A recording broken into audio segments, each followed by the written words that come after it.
Maxwell ডাউডের leg স্টাম্পের উপর হালকা ঝুরিয়ে দেওয়া ডেলিভারি স্লপ সুইপ করে দিলেন Tanzid Hasan Tamim. Deep mid wicket দিয়ে বল চলে গেল সীমানার উপরে, আর তামিম গড়লেন বাংলাদেশের হয়ে বছরের সর্বোচ্চ ছক্কার রেকর্ড।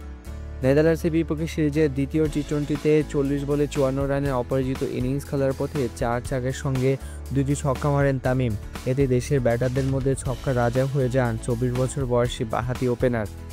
চলতি বছরে তামিমের ছক্কা এখন পর্যন্ত 23টি। বাংলাদেশের আর কোনো ব্যাটার নির্দিষ্ট এক বছরে এত বেশি ছক্কা মারতে পারেননি।